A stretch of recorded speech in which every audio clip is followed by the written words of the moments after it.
Okay, there's a couple more concepts that'd be worth learning before we move on to Bootstrap themes in the next subsection.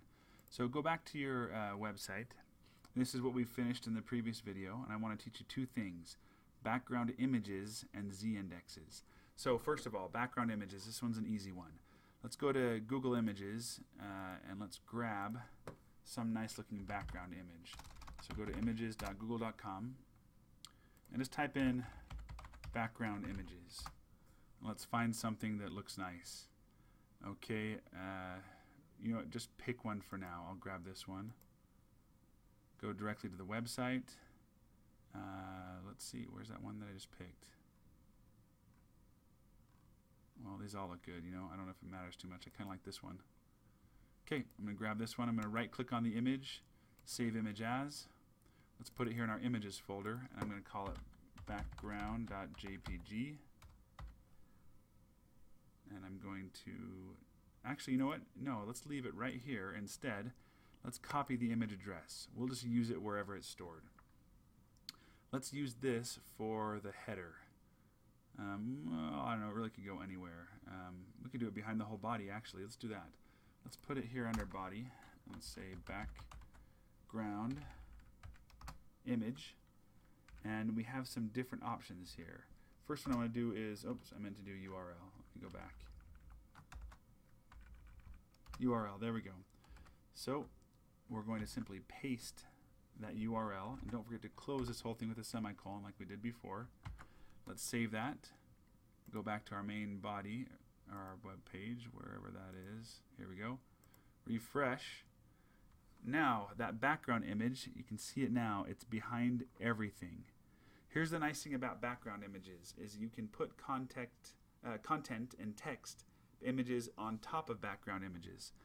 With this image right here, Homer, where I've stuck it directly in the page, right here in resume, right here, notice I can't write on top of that. There are ways to do that. It's not that hard, but a background image is made in, specifically for being able to put other text on top of.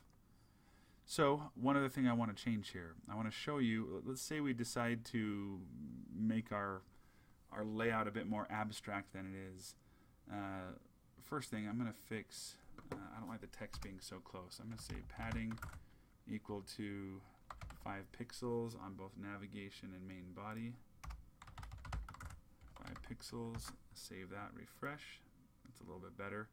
Now that I've added that padding, it's pushed things over. I need to move this main body section over from the left a little bit more, another 10 pixels, because I just added some padding in. I think it's 10 at least. There may have been some default padding. Nope, that's right. So let's say, what if I change my mind and I actually want all my sections to overlap? So here's what I can do. I'm going to instead make navigation further up and further in. So navigation now is going to start 120 pixels from the top and more like 15 pixels from the left.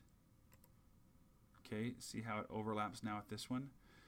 How does the browser decide which one's going to be on top? That's my question for you.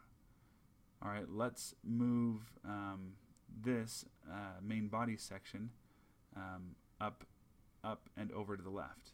Main body, let's change top to 120 and left to 130. Refresh. No, I actually better make it a little further up. Let's do more like 110. Save that, refresh. There we go. Okay, so how do I decide which one goes on top? Let's say for whatever weird, strange reason, I would really prefer my header section to be on top of the others.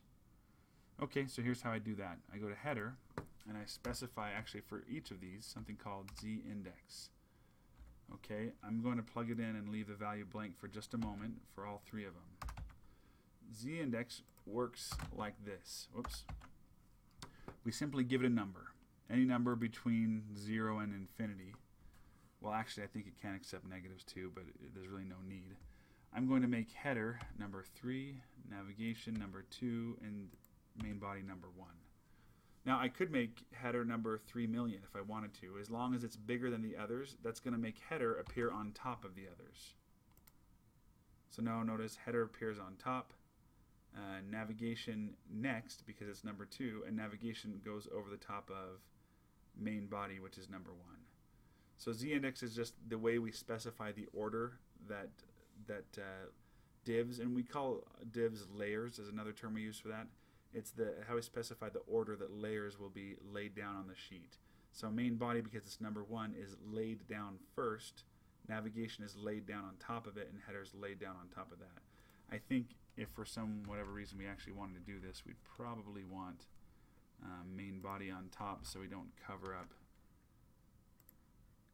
the text that's right here. We also might want to bring it in from the side if we're trying to do something abstract like that. So I'll make it 5 in or something like that. Anyway, that's it. Just wanted to show you background images and z-indexes for this video.